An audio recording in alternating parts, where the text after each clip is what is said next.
62살 일본 주부가 한국을 방문한 일주일. 그녀가 목격한 광경은 충격 그 자체였습니다. 딸의 달라진 모습, 상상도 못했던 직장 문화, 나이 든 사람도 스마트폰을 자유자재로 다루는 거리. 모든 게 낯설었지만 동시에 짜릿했죠. 한국이라는 나라가 보여준 가능성 앞에서 그녀는 깨달았습니다. 인생은 아직 끝나지 않았다는 것을요. 결혼하고 아이 키우고 남편 뒷바라지하는 게 전부였던 인생.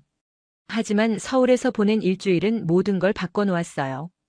딸이 보여준 당당한 삶, 준호라는 청년이 들려준 도전의 이야기, 그리고 한강에서 마주한 노을. 그 순간들이 62살 주부의 마음을 흔들어 놓았습니다. 이제 그녀는 매일 한국어를 공부합니다. 도서관에서 아이들에게 책도 읽어주죠. 나이는 숫자에 불과하다는 걸 증명하듯이요. 한 일본 주부의 놀라운 변화, 그 시작은 한국에서의 일주일이었습니다. 여러분도 이 이야기를 통해 새로운 가능성을 발견하시길 바랍니다. 구독과 좋아요, 알림 설정으로 더 많은 감동 스토리를 만나보세요. 댓글로 여러분의 생각도 들려주세요. 안녕하세요. 저는 일본 시즈오카에 사는 62살 주부 다나카 미호라고 합니다. 몇 달 전 일이에요. 한국에서 일하고 있는 딸을 만나러 가기로 결심했죠. 유학 후 그대로 서울의 남아 대기업에 취직했다는 소식을 들었을 때 솔직히 믿기지 않았습니다. 우리 딸이 한국 대기업에 다니다니요. 더구나 아직 결혼도 하지 않았는데 한국인 남자친구와 함께 지낸다는 말에 마음이 복잡하기도 했어요. 남편은 딸아이 일본으로 데려오라고 했습니다. 31살이나 먹었는데 결혼도 안 하고 외국에서 뭘 한다는 거냐며 언성을 높이더군요. 시즈오카의 조용한 우리 집 거실에서 남편의 목소리만 울려 퍼졌죠. 솔직히 저도 걱정이 됐어요. 딸이 한국에서 고생하는 건 아닐까, 외로운 건 아닐까, 혹시 차별받는 건 아닐까. 밤마다 그런 생각들이 머릿속을 떠나지 않았습니다. 하지만 딸의 목소리는 전화기 너머로도 달라져 있었습니다. 예전처럼 작고 조심스러운 말투가 아니라 뭔가 자신감 넘치고 당당한 톤이었죠. 엄마 꼭 와봐야 해요. 여기 진짜 다르다니까요. 딸의 그 말이 계속 머릿속을 맴돌았어요. 도대체 뭐가 다르길래 저렇게 확신에 찬 목소리를 낼 수 있을까요? 궁금증과 걱정이 뒤섞인 채로 저는 결심했습니다. 직접 가서 확인해 봐야겠다고요. 인천공항행 비행기표를 끊으면서도 불안했습니다. 저는 60이 넘도록 일본 밖을 거의 나가본 적이 없었거든요. 하와이 신혼여행이 전부였을 정도니까요. 그것도 벌써 40년 전 일이고요. 언어도 통하지 않고 문화도 다르고 음식도 낯선 곳에서 과연 제가 적응할 수 있을까요? 게다가 한국과 일본의 역사적 관계를 생각하면 괜히 마음 한구석이 불편하기도 했어요. 주변 친구들도 왜 굳이 한국에 가느냐며 이해하지 못했죠. 출발 전날 밤에는 잠을 제대로 이루지 못했습니다. 캐리어를 몇 번이나 열었다 닫았다 하면서 짐을 확인했어요. 약은 챙겼나, 여권은 있나, 딸에게 줄 선물은 잘 넣었나. 마치 처음 여행을 떠나는 20살 청춘처럼 가슴이 두근거렸습니다. 이 나이에 이런 설렘을 다시 느낄 줄은 몰랐어요. 그런데 비행기가 이륙하고 구름 위를 날 때였습니다. 창밖을 내다보며 문득 생각했죠. 나는 지금껏 정말 내가 원하는 삶을 살아왔나. 결혼하고 아이 키우고 남편 뒷바라지하고 시부모님 모시고. 그게 전부였던 것 같아요. 나를 위한 선택은 단 한 번도 없었던 거죠. 딸은 그런 삶을 거부하고 자기만의 길을 택했습니다. 그게 옳은 선택인지는 모르겠지만 적어도 스스로 결정한 삶이잖아요. 그 용기가 부럽기도 했어요. 비행기 안에서 승무원이 건넨 한국 입국 신고서를 보며 또 한 번 긴장했습니다.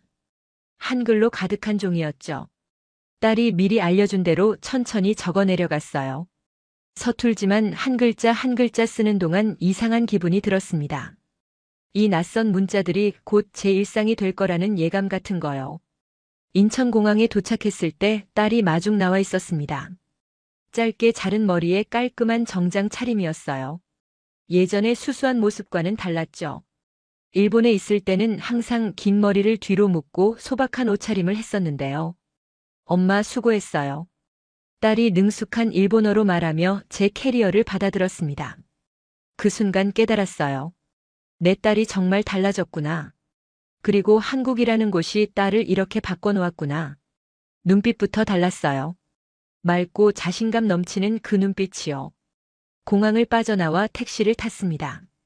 도로를 달리는 차창 밖 풍경은 낯설면서도 묘하게 활기차 보였어요. 높은 빌딩들, 화려한 간판들, 빠르게 움직이는 사람들. 일본의 정돈되고 조용한 거리와는 완전히 달랐죠. 뭔가 에너지가 느껴진다고 해야 할까요? 살아 숨쉬는 도시 같았어요. 이곳에서 딸은 매일 어떤 하루를 보내고 있을까요? 어떤 사람들을 만나고 어떤 일을 하며 지낼까요? 택시 기사님이 한국말로 뭐라 물었습니다. 딸이 빠르게 대답하더군요. 그 모습을 보며 또 한 번 놀랐어요. 우리 딸이 언제 저렇게 한국어를 유창하게 하게 됐지? 얼마나 많은 시간과 노력을 쏟았을까? 밤늦게까지 공부했을 딸의 모습이 눈앞에 그려졌습니다. 그런 생각을 하니 가슴 한편이 뭉클했어요. 자랑스러우면서도 미안했죠. 더 응원해주지 못한 것 같아서요. 서울 강남이라는 곳에 도착했어요. 딸의 집은 원룸이었지만 깔끔하고 아늑했습니다. 제가 상상했던 것보다 훨씬 좋더군요. 작지만 알차게 꾸며진 공간이었어요. 벽에는 회사에서 받은 상패가 걸려 있었고 책상 위에는 업무 관련 서적들이 가지런히 놓여 있었어요. 이게 정말 우리 딸이 만든 공간인가 싶었죠. 일본에서는 상상도 못했던 모습이었으니까요. 짐을 풀고 앉아 차를 마시는데 딸이 말했어요. 엄마, 여기 와서 정말 잘 됐어요. 일본에 있었으면 지금의 저는 없었을 거예요. 그 말이 가슴에 와닿았습니다. 동시에 궁금해졌죠. 도대체 이곳에서 무엇을 경험했기에 딸이 이렇게까지 변했을까? 무엇이 딸에게 이런 자신감을 주었을까? 이 일주일간의 여행이 그 답을 알려줄 거라 생각하니 기대와 두려움이 교차했습니다. 창밖을 내다봤어요. 해가 지고 있었습니다. 네온사인들이 하나둘 불을 밝히기 시작했죠. 낯선 도시, 낯선 공기, 낯선 언어. 하지만 이상하게 불편하지 않았어요. 오히려 뭔가 새로운 일이 펼쳐질 것 같은 설렘마저 느껴졌습니다. 62살의 나이에 이런 감정을 느낄 줄은 몰랐어요. 마치 제2의 인생이 시작되는 것 같은 기분이랄까요. 그날 밤 잠자리에 누워 생각했습니다.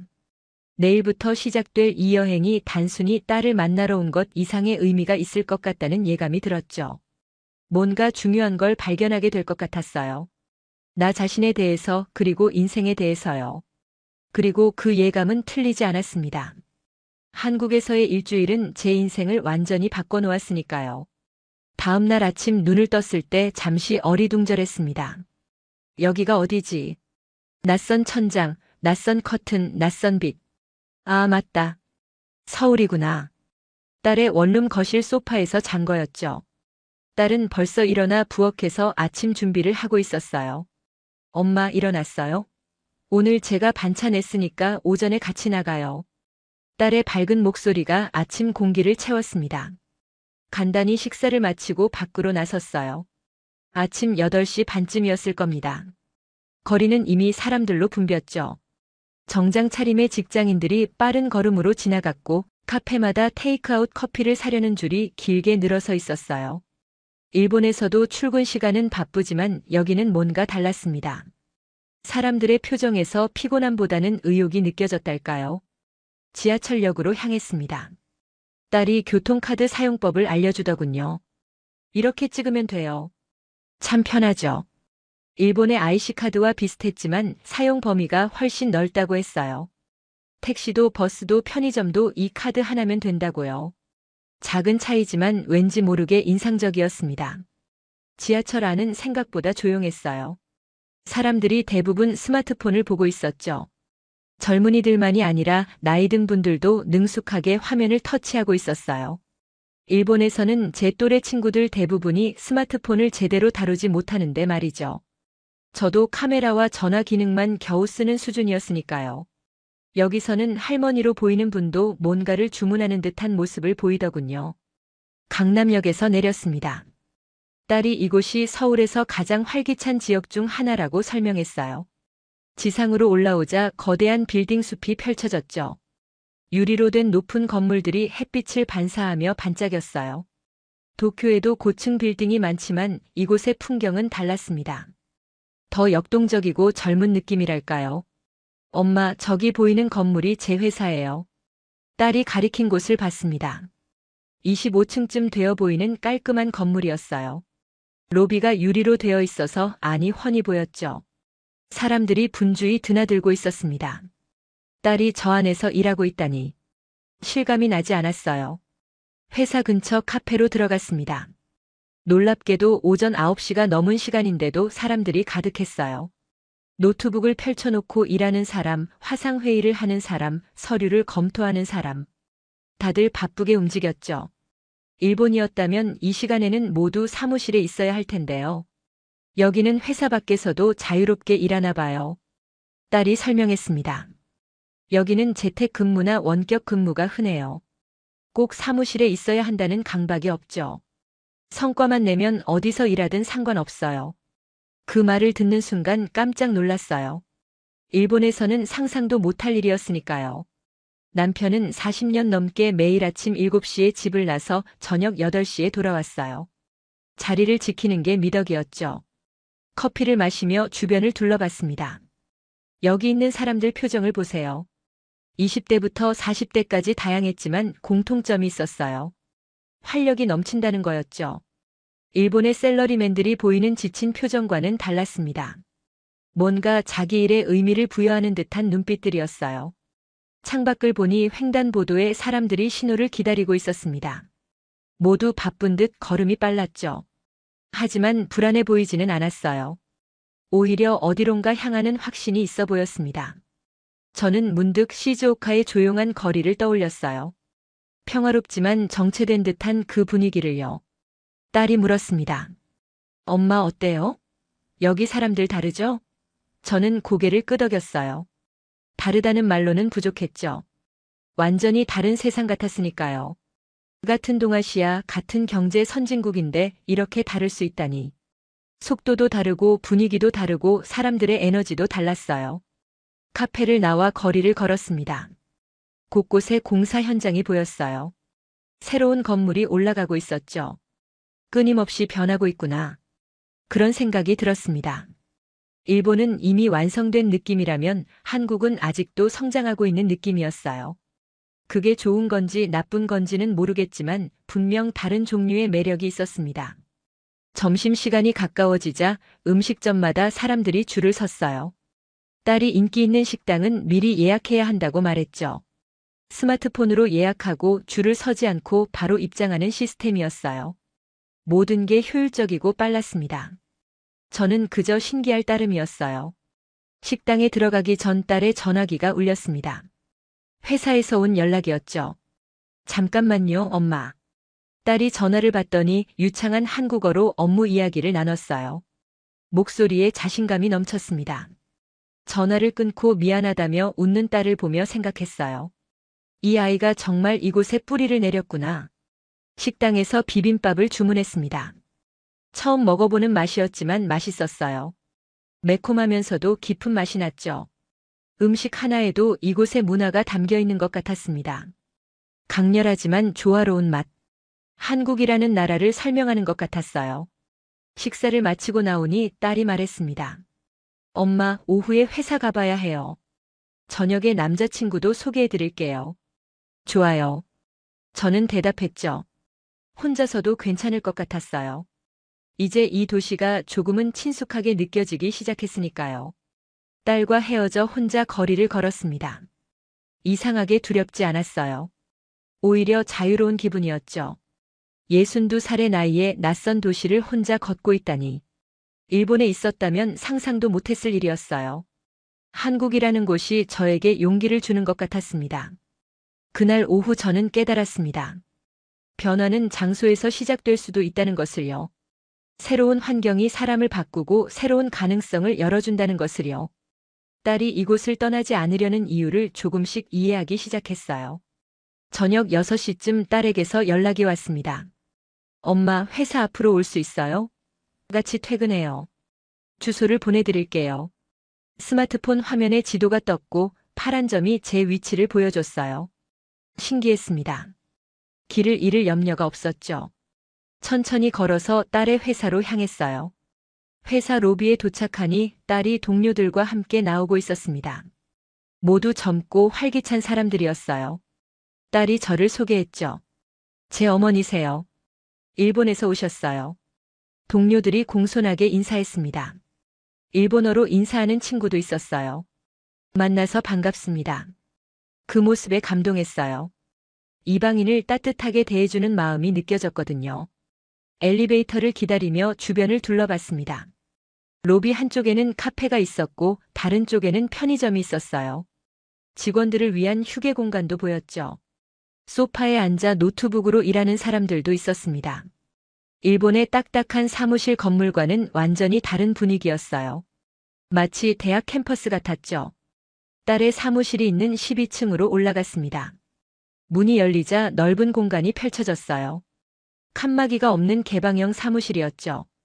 책상들이 자유롭게 배치되어 있었고 곳곳에 회의실과 휴게 공간이 보였어요. 일본 회사의 정렬된 책상 배치와는 너무 달랐습니다. 여기가 제 자리예요. 딸이 가리킨 책상은 창가에 있었어요. 컴퓨터 모니터 2대가 놓여 있었고 책상 위에는 화분과 가족 사진이 있었죠. 아, 저 사진. 제가 찍어준 사진이었어요. 작년 봄에 시즈오카 벚꽃 축제에서 찍은 거였죠. 딸이 이 사진을 여기 두고 있다니. 가슴이 뭉클했습니다. 동료 한 명이 다가왔어요. 미호 씨, 어머님 모시고 저희랑 저녁 어때요? 다들 궁금해하시던데요. 딸이 저를 돌아보며 물었죠. 엄마 괜찮아요? 저는 고개를 끄덕였습니다. 이 아이의 직장 동료들을 만나보고 싶었거든요. 회사 근처 고깃집으로 갔습니다. 5명의 동료가 함께였어요. 20대 후반에서 30대 초반으로 보이는 젊은이들이었죠. 모두 밝고 편안한 분위기였습니다. 일본 회사였다면 상사와 부하 직원 사이의 위계가 뚜렷했을 텐데 여기는 달랐어요. 서로를 이름으로 부르며 격에 없이 대화했죠. 고기를 구우며 이런저런 이야기를 나눴습니다. 한 동료가 물었어요. 어머님, 일본이랑 여기랑 어떤 게 다른 것 같으세요? 저는 잠시 생각하다 대답했죠. 여기는 더 자유로운 것 같아요. 사람들이 자기 생각을 편하게 표현하는 것 같고요. 그러자 다들 웃으며 고개를 끄덕였습니다. 다른 동료가 말했어요. 미호 씨 정말 일 잘하세요.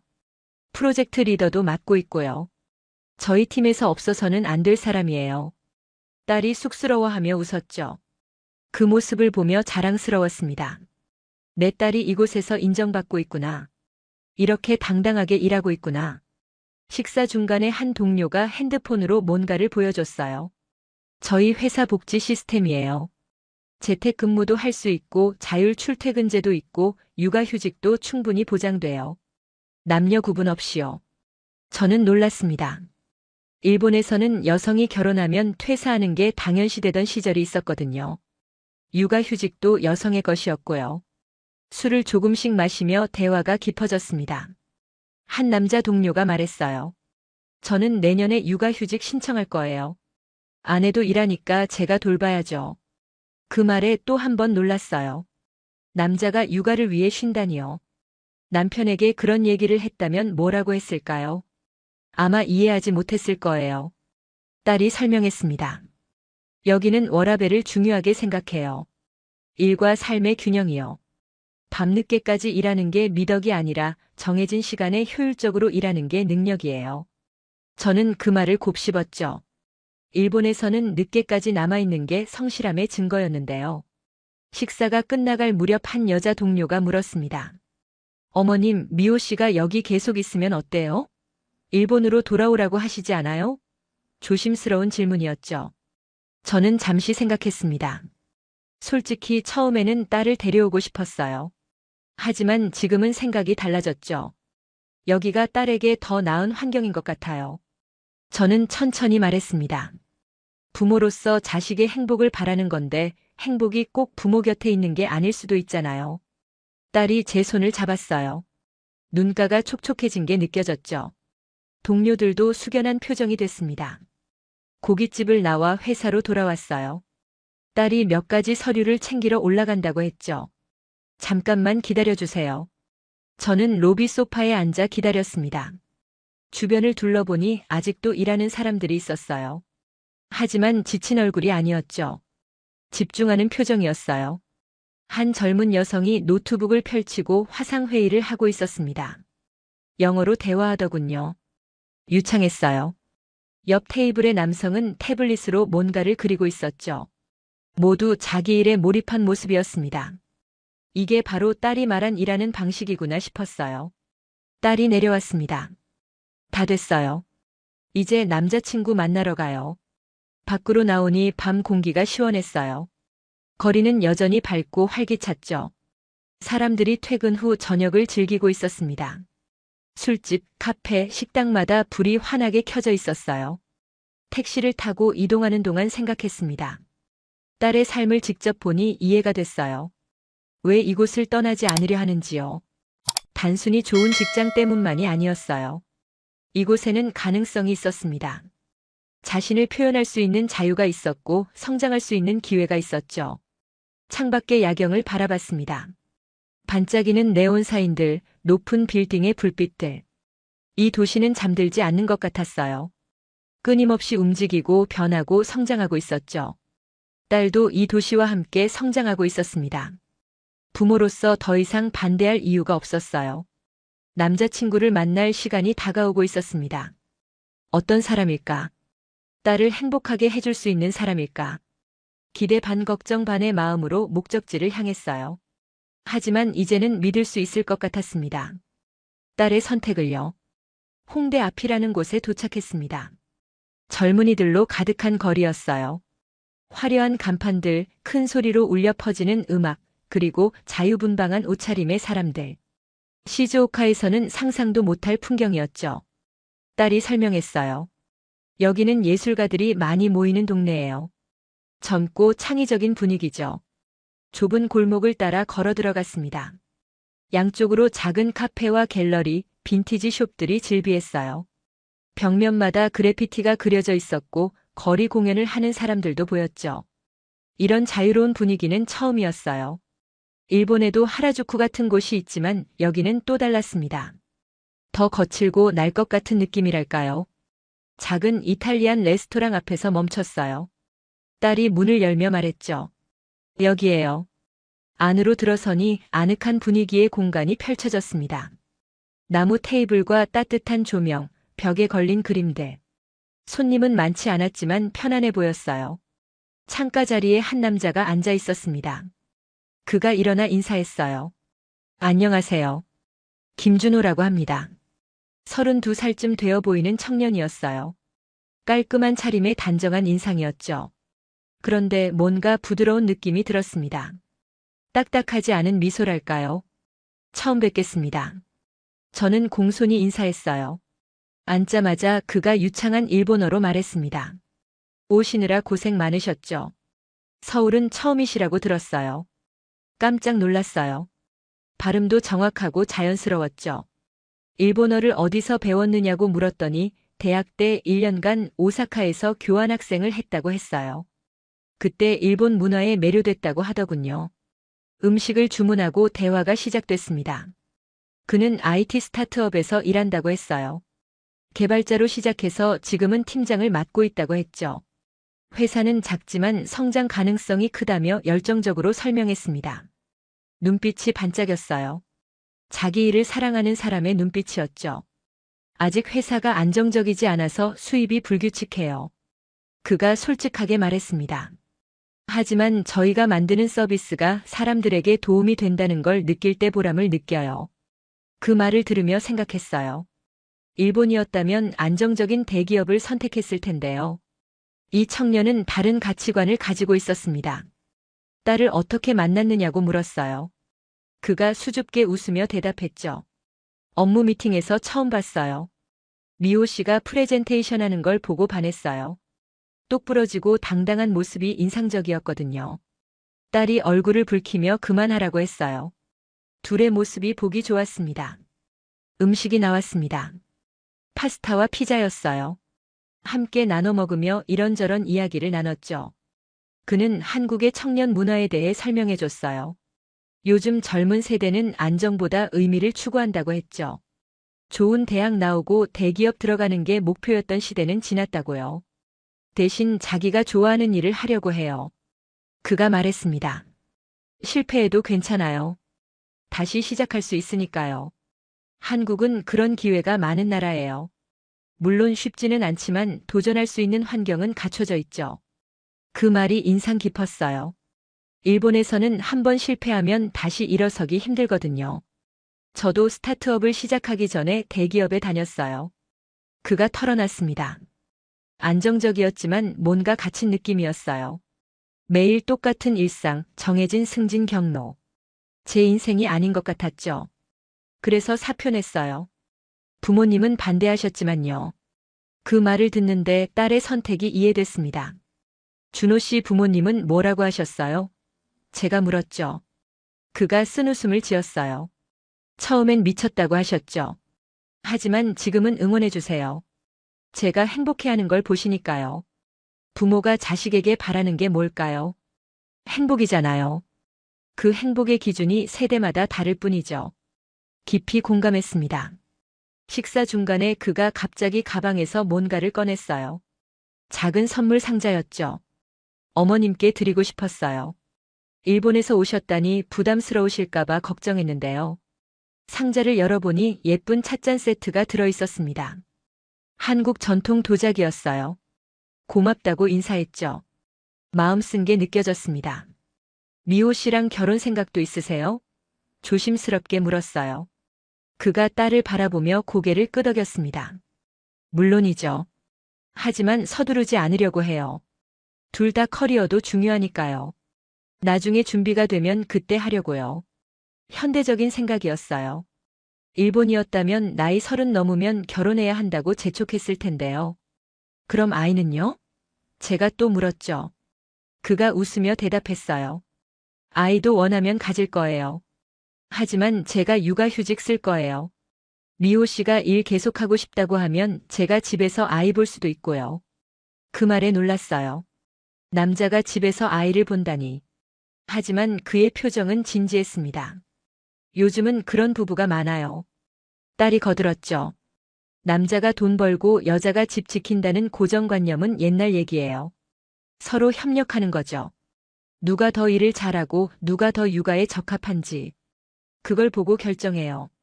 새로운 세상이었어요. 제가 살아온 세상과는 완전히 달랐죠. 디저트로 티라미수가 나왔습니다. 달콤한 맛이 입안에 퍼졌어요. 그는 계속해서 한국의 이야기를 들려줬죠. 정부 지원 정책, 청년 창업 생태계, 글로벌 시장으로의 진출. 하나하나가 신선했습니다. 작은 나라지만 큰 꿈을 꾸는 사람들이 많다는 걸 느꼈어요. 어머님은 어떻게 생각하세요? 그가 물었습니다. 저희 둘 관계요. 솔직히 처음엔 걱정했어요. 저는 인정했죠. 딸이 외국에서 결혼도 안 하고 남자친구랑 지낸다니 이해하기 힘들었어요.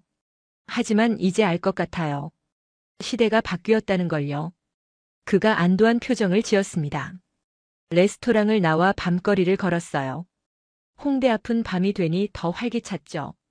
거리 공연을 하는 밴드의 음악이 들렸고 젊은 연인들이 손을 잡고 걸었어요. 딸과 준호도 자연스럽게 손을 잡았습니다. 저는 뒤에서 그 모습을 바라봤어요. 행복해 보였습니다. 진심으로요. 딸의 얼굴에 웃음이 가득했고 준호의 눈빛도 따뜻했어요. 이게 사랑이구나 싶었죠. 형식이 아니라 마음이 중요한 거잖아요. 결혼 증서보다 서로를 아끼는 마음이 더 중요하다는 걸 깨달았습니다. 택시를 타고 집으로 돌아왔어요. 딸이 물었죠. 엄마, 준호 어때요? 좋은 사람 같아요. 저는 솔직하게 대답했습니다. 너를 행복하게 해주는 것 같아서 다행이야. 딸이 제 손을 꼭 잡았어요. 고마워요, 엄마. 그 한마디면 충분했습니다. 그날 밤 잠자리에 들며 생각했어요. 뜻밖의 인연이었지만 나쁘지 않았습니다. 아니, 오히려 좋았어요. 준호라는 청년은 딸에게 잘 맞는 사람 같았죠. 두 사람이 함께 만들어갈 미래가 기대됐습니다. 그리고 저도 그 미래의 일부가 되고 싶었어요. 사흘째 아침이었습니다. 딸은 오늘 출근해야 한다며 일찍 나갔어요. 엄마, 오늘은 혼자 돌아다녀 봐요. 지하철 타는 법 알려드렸잖아요. 괜찮을 거예요. 딸의 격려에 용기를 냈죠. 62살의 외국 도시를 혼자 돌아다니다니. 상상도 못했던 일이었어요. 간단히 아침을 먹고 준비를 했습니다. 가방에 지갑과 핸드폰, 그리고 딸이 적어준 긴급 연락처 메모를 넣었어요. 거울을 보며 옷매무새를 다듬었죠. 긴장되면서도 설렜습니다. 새로운 모험이 시작되는 기분이었어요. 지하철역으로 향했어요. 출근 시간이 지나서인지 사람이 많지 않았죠. 교통카드를 찍고 개찰구를 통과했습니다. 딸이 알려준 대로 2호선을 탔어요. 시청역까지 가보기로 했죠. 덕수궁이 거기 있다고 했거든요. 지하철 안에서 주변을 관찰했습니다. 사람들은 대부분 스마트폰을 보고 있었어요. 영상을 보는 사람, 게임을 하는 사람, 책을 읽는 사람. 모두 자기만의 시간을 보내고 있었죠. 일본 지하철과 비슷하지만 뭔가 달랐어요. 여기는 더 빠르게 움직이는 느낌이랄까요. 시청역에 도착했습니다. 계단을 올라 지상으로 나오니 넓은 광장이 펼쳐졌어요. 서울시청 건물이 보였고 그 옆으로 옛 건물과 현대식 건물이 섞여 있었죠. 과거와 현재가 공존하는 모습이 인상적이었습니다. 시즈오카도 역사가 깊은 도시지만 여기는 그 역사를 다르게 보존하고 있었어요. 덕수궁으로 걸어갔습니다. 입구에서 표를 끊으려는데 할인 대상이 많더군요. 외국인 관광객도 할인을 받을 수 있었어요. 친절한 직원이 영어와 일본어가 섞인 말로 안내해줬죠. 천천히 궁을 둘러봤습니다. 궁궐 안은 조용했어요.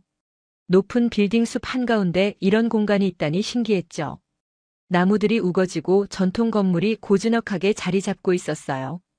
벤치에 앉아 쉬는데 학생들이 단체로 견학을 왔더군요. 선생님의 설명을 들으며 열심히 메모하는 모습이 귀여웠습니다. 궁을 나와 돌담길을 따라 걸었어요. 카페와 갤러리가 줄지어 있었죠. 한 카페에 들어가 커피를 주문했습니다. 키오스크라는 기계로 주문하라고 하더군요. 처음에는 당황했어요. 하지만 화면에 일본어 옵션이 있었죠. 천천히 따라하니 주문이 됐습니다. 신기했어요. 커피를 받아 창가 자리에 앉았습니다. 밖을 내다보니 사람들이 바쁘게 지나갔어요. 모두 어딘가로 향하는 발걸음이었죠. 빠른 걸음걸이, 집중된 표정. 이 도시의 속도를 온몸으로 느낄 수 있었습니다. 느리게 흐르는 시즈오카의 시간과는 정반대였어요. 옆 테이블에 젊은 여성이 앉았습니다. 노트북을 펼치더니 바로 일을 시작하더군요. 화상회의인지 누군가와 대화도 하고 열심히 타이핑도 했어요. 카페에서 이렇게 일할 수 있다니. 일본에서는 상상하기 힘든 광경이었죠. 회사가 아니면 일을 못하는 줄 알았거든요. 커피를 마시며 스마트폰을 꺼냈습니다. 딸이 설치해준 지도 앱을 열어봤어요.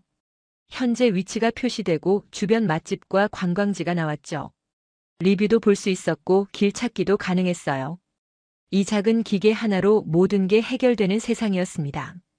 명동으로 가보기로 했어요. 걸어서 15분 거리라고 나왔죠. 천천히 걸으며 거리를 구경했습니다.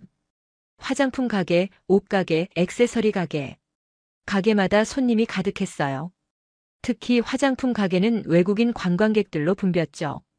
한 화장품 매장에 들어갔습니다. 직원이 유창한 일본어로 말을 걸더군요. 어서 오세요. 찾으시는 제품 있으세요? 깜짝 놀랐어요. 한국인인데 일본어를 이렇게 잘한다니요.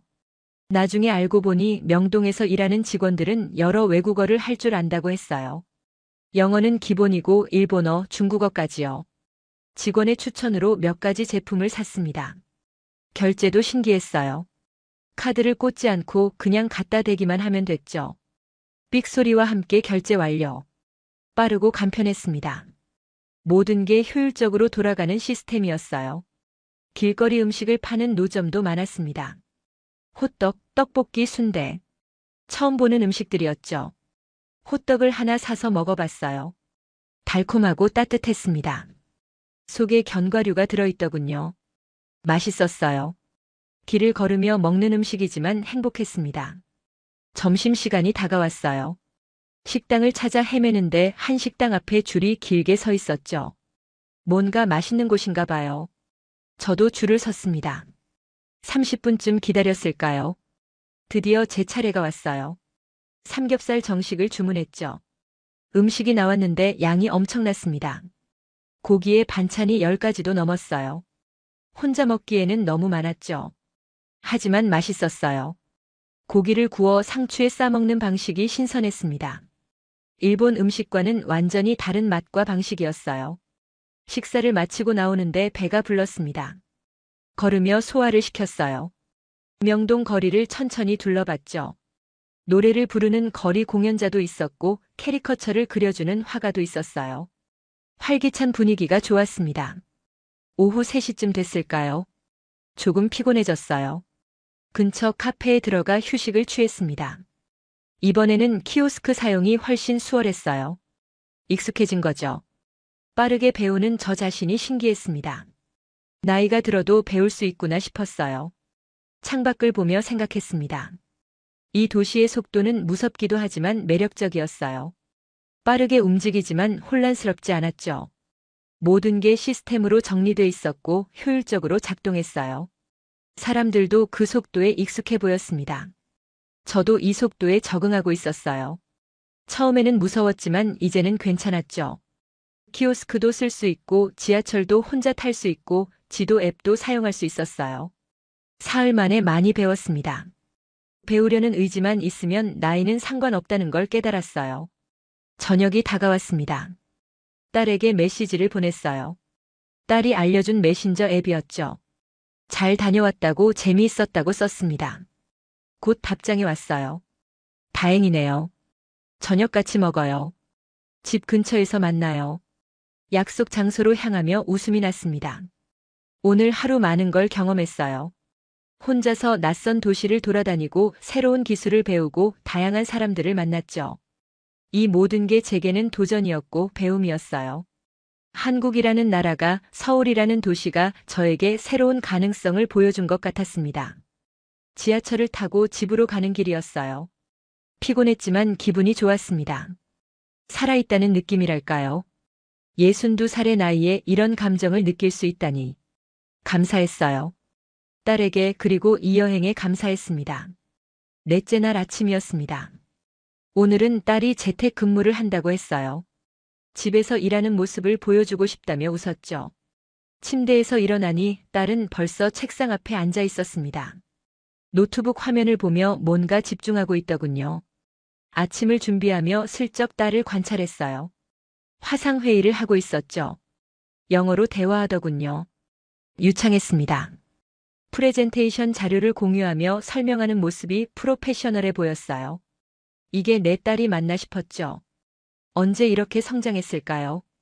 회의가 끝나고 딸이 부엌으로 왔습니다. 커피를 타며 말했어요. 엄마, 방금 미국 본사 사람들이랑 회의했어요. 시차 때문에 아침 일찍 하는 거예요. 미국 본사라니요. 딸이 글로벌 무대에서 일하고 있었던 거예요. 자랑스러우면서도 놀랐습니다. 함께 아침을 먹으며 대화를 나눴어요. 엄마, 일본에서 제 또래는 어떻게 지내요? 딸이 물었죠. 저는 잠시 생각했습니다. 시즈오카에 있는 딸 친구들을 떠올렸어요. 대부분 결혼해서 아이를 키우고 있었죠. 일을 하는 친구는 많지 않았어요.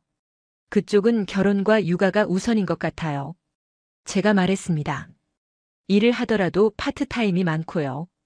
30 넘어서 미혼이면 주변에서 걱정하죠. 딸이 고개를 끄덕였어요. 여기는 다르다며 설명하기 시작했죠. 한국도 예전엔 그랬대요. 딸이 말했습니다. 여자는 결혼해서 가정을 돌봐야 한다는 인식이 강했대요. 하지만 요즘은 완전히 바뀌었어요. 제 또래 친구들 보면 커리어를 중요하게 생각해요. 결혼은 선택이지 필수가 아니에요. 그 말이 신선했습니다. 물론 쉽지는 않아요. 딸이 덧붙였죠. 여전히 보수적인 시선도 있고 직장에서 차별도 남아있어요. 하지만 싸우면서 바꿔가는 거죠. 제 세대가 더 나은 환경을 만들고 있어요. 딸의 눈빛이 단호했습니다. 이 아이가 이렇게 강해졌구나 싶었어요. 일본에선 어땠어요, 엄마는? 딸이 물었습니다. 저는 한숨을 쉬었어요. 나는 선택권이 없었어. 결혼하고 아이 낳고 집안일 하는 게 당연했죠. 일하고 싶어도 남편과 시부모님이 반대했어요. 여자가 밖에서 일하면 안 된다고 했죠. 그때의 답답함이 떠올랐습니다. 후회해요? 딸이 조심스럽게 물었어요. 저는 잠시 망설였습니다. 후회라고 하기는 뭐하지만 아쉬움은 있어. 내가 원하는 삶을 살아보지 못했으니까. 하지만 너를 키운 건 행복했어. 딸이 제 손을 잡았죠. 엄마 덕분에 제가 이렇게 살 수 있는 거예요. 눈가가 뜨거워졌습니다. 오전 내내 딸의 일하는 모습을 봤어요. 집중할 때는 정말 집중하더군요. 이어폰을 끼고 코딩을 하다가 전화가 오면 친절하게 응대하고 또 보고서를 작성했어요. 쉬지 않고 움직이는 모습이 대단해 보였습니다. 점심 준비를 하며 딸에게 물었어요. 힘들지 않아? 이렇게 계속 일하면요. 딸이 웃으며 대답했죠. 힘들 때도 있어요. 하지만 제가 선택한 일이잖아요. 의미가 있어요. 제가 만든 프로그램으로 사람들이 편리해지는 걸 보면 뿌듯해요. 그 보람이 크죠. 일본에서는 그런 보람을 느끼기 힘들었을 것 같아요. 딸이 말했습니다. 연공 서열이 강해서 젊은 사람은 아무리 능력이 있어도 인정받기 어렵잖아요. 여기는 실력 위주예요. 나이나 성별보다 결과가 중요하죠. 그래서 저는 여기가 좋아요. 공감했습니다. 일본 사회의 경직성을 저도 느껴왔으니까요. 점심을 먹으며 더 깊은 이야기를 나눴어요. 엄마, 일본에선 제 나이 또래가 미래에 대한 불안을 많이 느끼죠? 딸이 물었습니다. 맞아요. 저는 고개를 끄덕였죠. 경제도 정체돼 있고 기회도 적고 젊은 세대는 희망을 잃어가는 것 같았어요. 여기는 달라요. 딸이 말했습니다. 물론 경쟁은 치열해요. 하지만 기회는 많아요. 실패해도 다시 도전할 수 있고 새로운 분야로 전환할 수도 있어요. 스타트업도 많고 정부 지원도 있고요. 뭔가 해볼 수 있다는 믿음이 있어요. 그 차이가 크죠.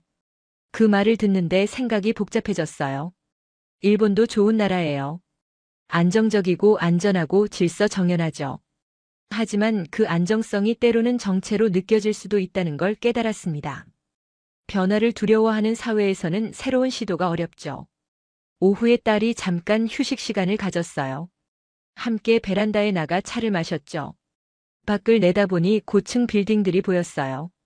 저 빌딩마다 딸처럼 열심히 일하는 사람들이 있겠죠. 각자의 꿈을 향해 달려가는 사람들이요. 엄마는 꿈이 뭐였어요? 딸이 갑자기 물었습니다. 저는 당황했어요. 꿈이요? 생각해 본 적이 없었거든요. 결혼하기 전에는 뭔가 되고 싶었던 게 있었을 텐데 기억이 나지 않았어요. 아니, 잊어버린 걸까요? 선생님이 되고 싶었던 것 같아. 저는 더듬거리며 말했습니다. 아이들을 가르치는 게 좋았어요. 하지만 집안 사정도 어려웠고 결혼하면서 포기했죠. 그게 당연한 줄 알았어요. 딸이 안타까운 표정을 지었습니다. 지금이라도 늦지 않았어요. 딸이 말했죠. 일본 돌아가서 뭔가 시작해봐요. 자원봉사로 아이들 가르칠 수도 있고 온라인 강의를 들을 수도 있고요. 예순이면 아직 젊어요. 앞으로 30년은 더 사실 거잖아요. 그 말에 놀랐습니다. 맞아요. 아직 시간이 있었죠. 대화를 나누며 깨달았어요. 딸이 한국에서 배운 건 단순히 기술이나 지식만이 아니었어요. 삶을 대하는 태도였죠. 도전하는 용기, 실패를 두려워하지 않는 마음, 자기 꿈을 추구하는 의지. 이런 것들이 딸을 바꿔놓았던 거예요. 저녁이 되어 딸이 일을 마쳤습니다. 오늘 업무 끝. 딸이 노트북을 덮으며 웃었어요. 재택근무 어때요? 편하죠? 저는 고개를 끄덕였죠. 신기했어요. 집에서도 이렇게 효율적으로 일할 수 있다니요. 통근 시간도 절약되고 자기 페이스대로 일할 수 있고요. 이런 유연함이 필요해요. 딸이 말했습니다. 특히 육아와 일을 병행해야 하는 사람들에게는 더욱요. 한국도 아직 부족하지만 일본보다는 나은 것 같아요. 앞으로 더 나아질 거고요. 딸의 낙관적인 태도가 부러웠습니다. 저녁을 준비하며 생각했어요. 부모로서 자식에게 바라는 게 뭘까요? 행복이잖아요. 그런데 그 행복의 정의가 세대마다 다르다는 걸 배웠습니다. 제게는 안정이 행복이었지만 딸에게는 도전이 행복인 거죠. 그걸 인정하고 받아들이는 게 부모의 역할이라는 걸 깨달았어요. 저녁 식사를 하며 딸이 물었습니다. 엄마, 여기 와서 어때요? 생각이 바뀌었어요? 저는 솔직하게 대답했죠. 많이 바뀌었어. 처음엔 내가 걱정됐는데 이제는 자랑스러워. 내가 선택한 삶을 존중해. 딸이 환하게 웃었습니다. 그날 밤 잠자리에 들며 생각했어요. 이 여행은 단순히 딸을 만나러 온 게 아니었습니다. 제 자신을 돌아보는 시간이었고 새로운 가능성을 발견하는 계기였어요. 부모의 시선에서 본 딸의 변화는 결국 제 자신의 변화이기도 했습니다. 엿새째 아침이었습니다. 벌써 일주일이 다 되어간다는 게 믿기지 않았어요. 오늘은 딸이 특별한 곳에 데려가겠다고 했죠. 비밀이라며 웃었습니다. 준비를 하고 나오니 준호도 함께였어요. 오늘은 셋이서 움직이는 거였죠. 차를 타고 한강으로 향했습니다. 서울을 가로지르는 큰 강이라고 했어요. 다리를 건너며 내다본 풍경이 장관이었죠. 넓은 강물과 양쪽으로 늘어선 빌딩들. 자전거를 타는 사람들, 조깅하는 사람들도 보였어요. 도시 한복판에 이런 여유 공간이 있다니 놀라웠습니다. 한강공원에 도착했어요. 평일 오전인데도 사람들이 많았죠. 돗자리를 펴고 앉아있는 사람들, 반려견과 산책하는 사람들, 운동하는 사람들. 모두 각자의 방식으로 시간을 보내고 있었어요. 일본이었다면 평일 낮에 이렇게 여유롭게 시간을 보내는 사람이 적었을 텐데요. 준호가 치킨과 음료를 사왔습니다. 한강에서 치킨 먹는 게 서울 사람들의 문화래요. 돗자리에 앉아 치킨을 먹으며 강을 바라봤어요. 바람이 시원했고 햇살이 따스했습니다. 편안한 침묵이 흘렀죠. 어머님, 서울에서의 일주일 어떠셨어요? 준호가 물었습니다. 저는 잠시 생각했어요. 한 단어로 표현하기 어려웠죠. 새로웠어요. 제가 말했습니다. 모든 게 새롭고 배울 게 많았어요. 그리고 제 자신에 대해서도 많이 배웠고요. 두 사람이 고개를 끄덕였습니다. 일본으로 돌아가시면 뭘 하실 거예요? 딸이 물었죠. 저는 미소 지었어요. 한국어 공부를 시작하려고.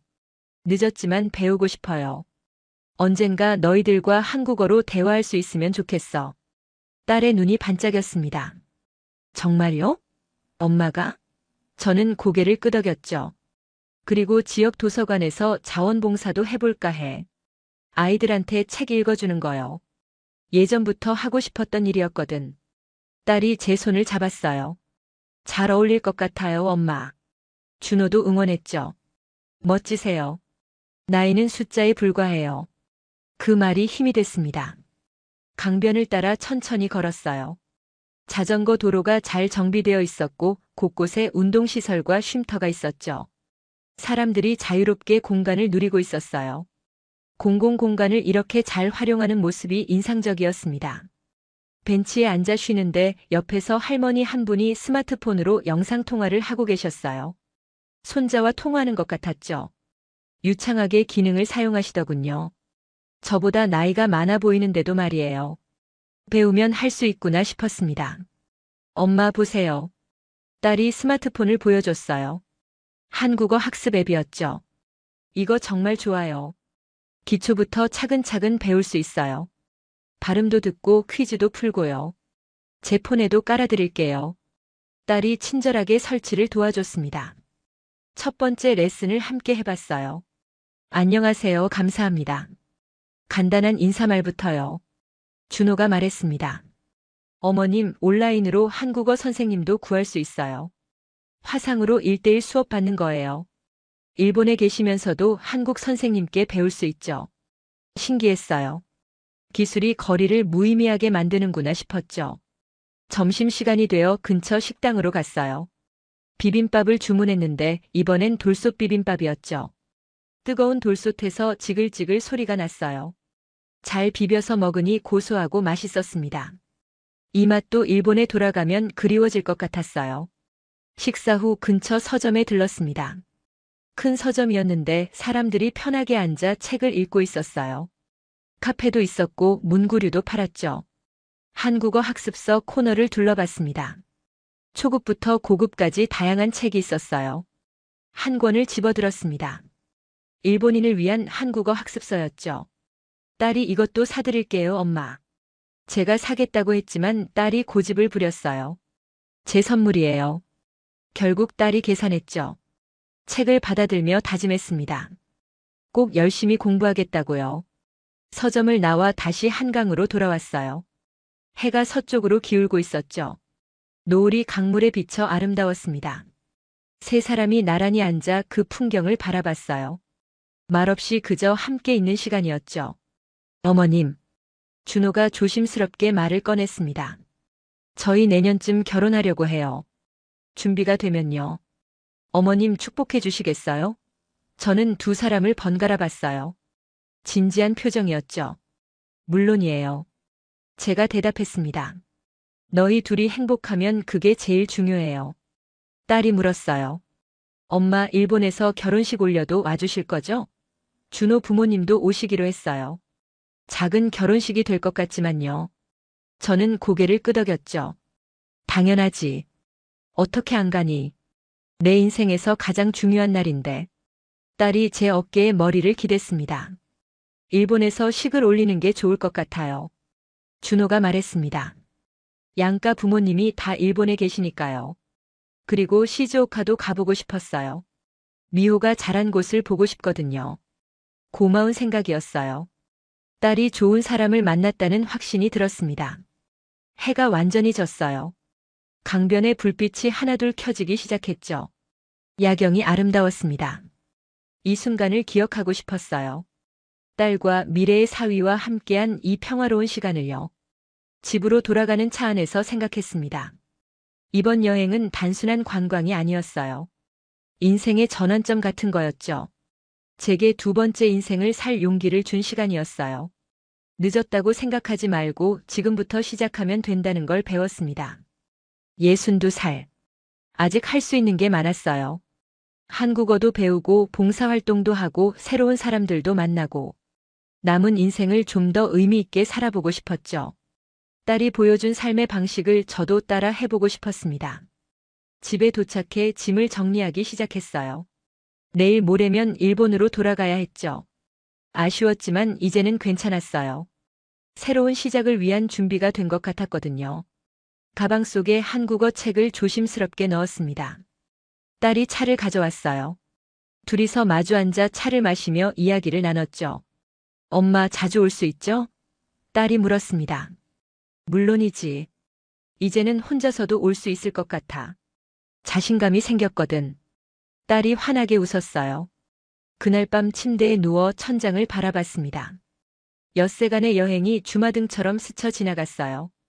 공항에서의 첫인상, 딸의 직장 동료들, 준호와의 만남, 혼자 돌아다닌 서울거리, 한강의 노을. 모든 순간이 소중했습니다. 이 여행은 제게 가장 큰 선물이었어요. 보는 것, 듣는 것, 느끼는 것 모두가 배움이었죠. 그리고 가장 큰 깨달음은 나이는 정말 숫자에 불과하다는 거였어요. 마음만 먹으면 언제든 새로운 시작을 할 수 있다는 것이요. 내일은 마지막 날이었습니다. 딸과 함께 보낼 마지막 하루. 알차게 보내고 싶었어요. 하지만 이제 이별이 슬프지만은 않았습니다. 다시 만날 거니까요. 그리고 저도 이제 제 삶을 살아갈 테니까요.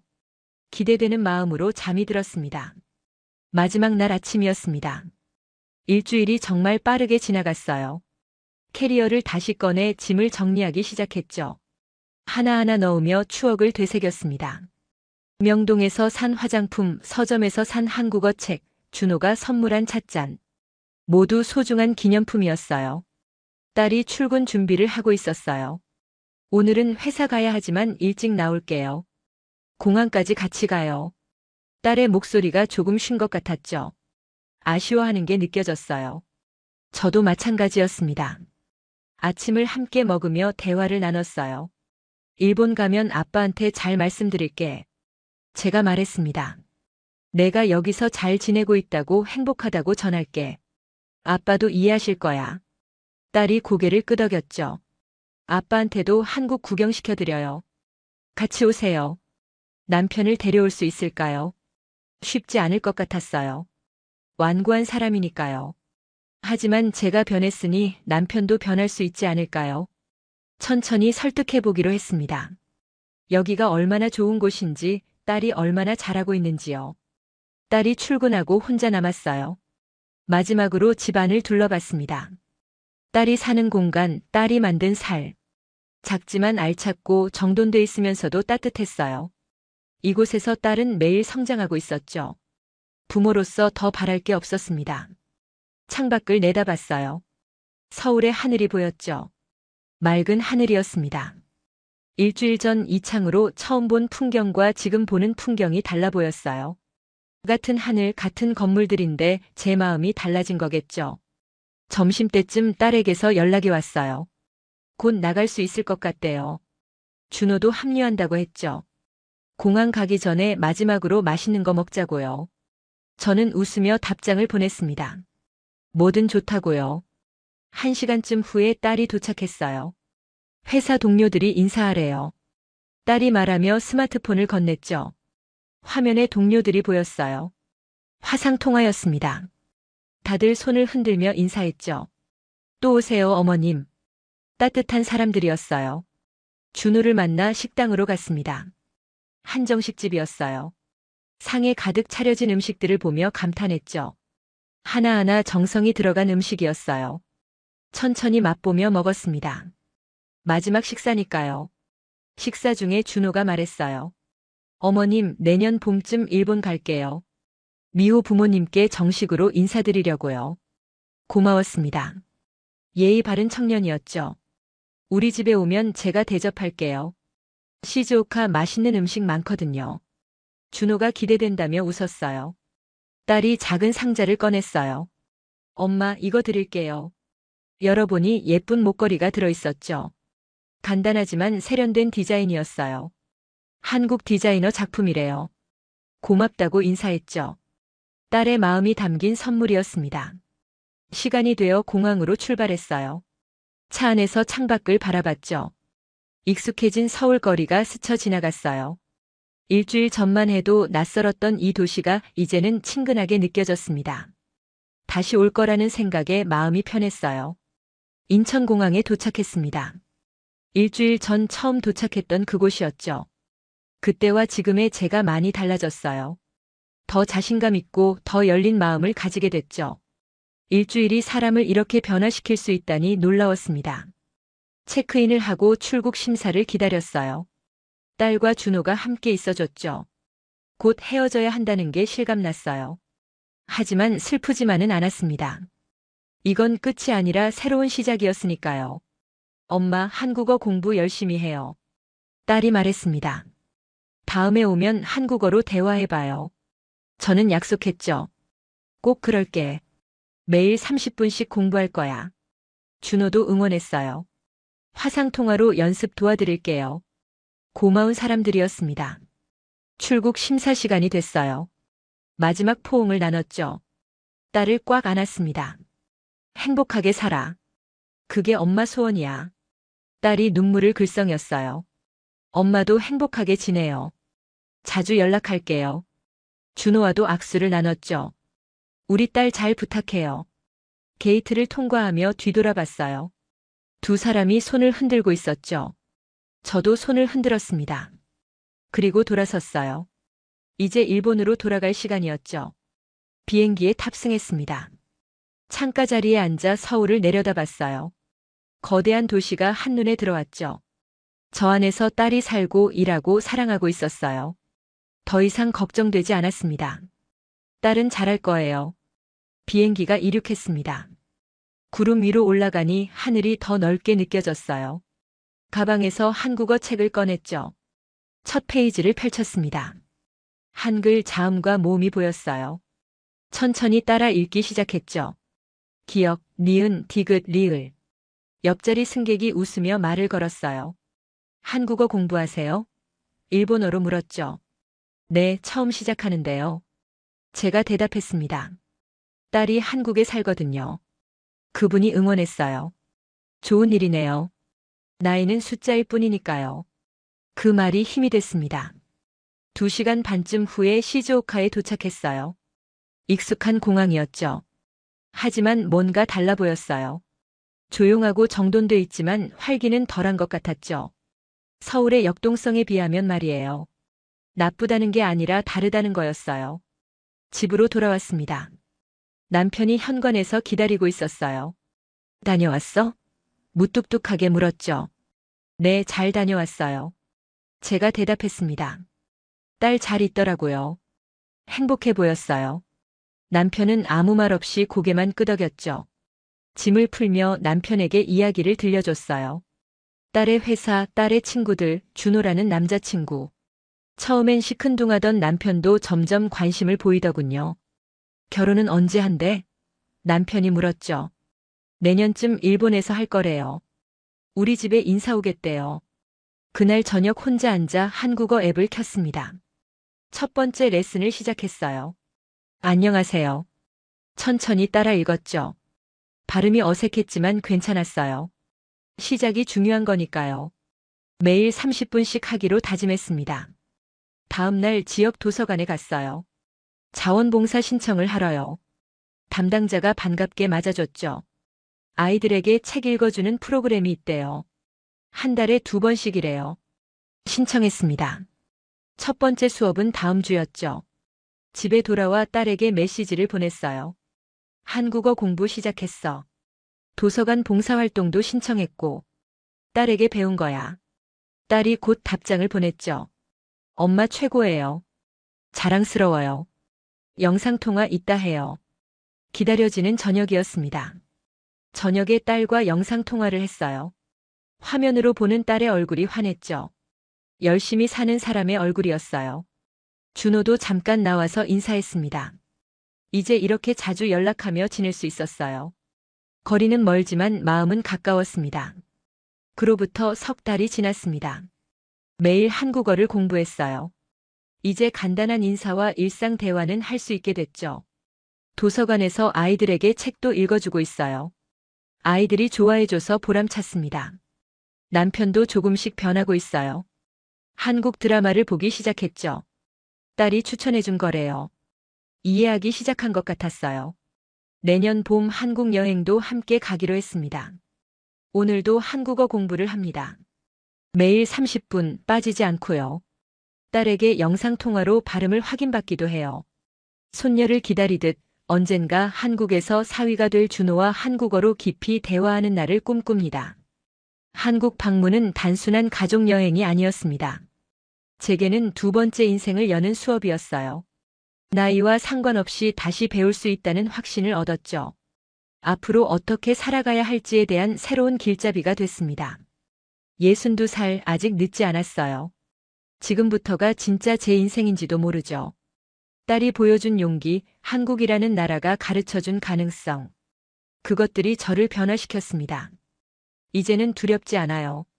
새로운 시작이 기대될 뿐이에요. 62살 새로운 시작을 꿈꾸기에 늦은 나이일까요? 다나카 미오 씨의 이야기는 그렇지 않다고 말합니다. 한국에서의 일주일은 그녀에게 단순한 여행이 아니었어요. 인생의 전환점이었죠. 딸이 한국에서 찾은 것은 자유였습니다. 자기 뜻대로 살아갈 자유, 도전할 자유, 실패해도 다시 일어설 자유. 그 자유를 목격한 어머니는 깨달았어요. 자신도 그렇게 살 수 있다는 것을요. 지금 이 순간에도 미호 씨는 한국어를 공부하고 있습니다. 손녀를 기다리듯 사위가 될 준호와 한국어로 대화할 날을 꿈꾸며요. 나이는 정말 숫자에 불과했습니다. 중요한 건 배우려는 의지와 변화를 받아들이는 용기였죠. 한국이라는 나라가 보여준 가능성, 빠른 속도 속의 따뜻함, 젊은이들의 도전 정신. 이 모든 게 한 일본 주부를 변화시켰습니다. 우리도 배울 수 있지 않을까요? 나이와 상관없이 새로운 시작을 할 수 있다는 것을요. 여러분의 인생에도 이런 전환점이 찾아오길 바랍니다. 이 영상이 도움이 되셨다면 구독과 좋아요 부탁드려요. 알림 설정까지 해두시면 더 많은 감동 스토리를 만나보실 수 있습니다.